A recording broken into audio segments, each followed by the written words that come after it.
दो चेहरों वाला शख्स एडवर्ड मोरडैक। क्या आप 19वीं सदी के दो चेहरों वाले शख्स के बारे में जानते हैं जिसने अपने दूसरे चेहरे की वजह से 23 साल की उम्र में खुदकुशी कर ली थी। दुनिया में अजीबुल खलकत इंसानों की कई कहानियां मशहूर हैं। उनमें से एक पुरस्कार कहानी एडवर्ड मोरडैक की है, जिसके सर की अगली और पिछली दोनों तरफ चेहरे थे। और अगरचा अकबी जानिब वाला चेहरा बोलता नहीं था, लेकिन सरगोशियां और आंखों से इशारे जरूर करता था।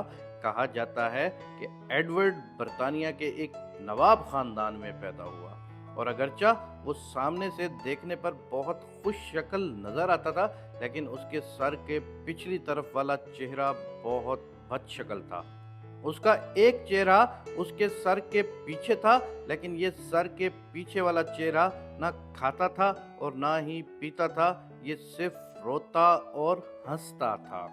एडवर्ड ने काफी दफा डॉक्टरों से गुजारिश की कि मेरे सर के पिछले जानिब वाला चेहरा ऑपरेशन करके हटा दें।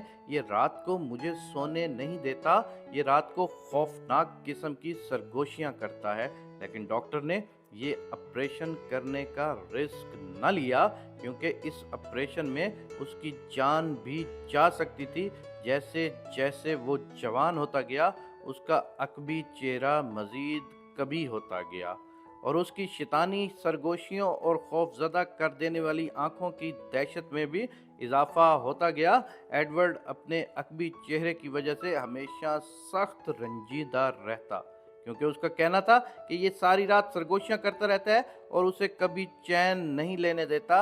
ये चेहरा हर आते जाते शख्स को घूरता भी है और उन्हें देखकर अजीबो गरीब अंदाज से बुड़बुड़ाता भी है।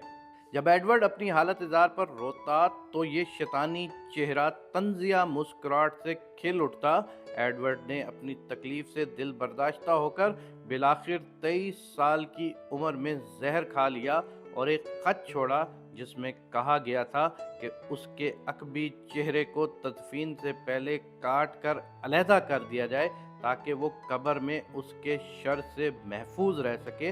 मैं आज अपने अल्लाह पाक से ये दुआ करता हूँ कि ऐ मेरे पाक परवरदिगार, कभी भी किसी में ऐसा ऐब मत डालना कि उसकी ज़िंदगी उसके गले में पड़ जाए। मेरे पाक परवरदिगार, जिसको भी औलाद से नवाजना, बेऐब औलाद से नवाजना। मेरा पाक अल्लाह, ये ज़िंदगी एक आजमाइश की तरह है। हम जानते हैं ये सारे लोगों की आजमाइश है ये ज़िंदगी। मेरे पाक अल्लाह, हमें इस आजमाइश में हमेशा पूरा उतरने की तौफीक इनायत फरमाना। मेरे पाक परवरदिगार, कभी किसी माँ बाप को औलाद की आजमाइश से मत आजमाना। मेरे पाक अल्लाह, तू रहीम है, तू करीम है। दुनिया की सारी ताकतें तेरे आगे झुकती हैं। मेरे पाक परवरदिगार, तू हम लोगों की दुआओं को मुस्तजाब फरमा। आमीन या रब्बुल आलमीन।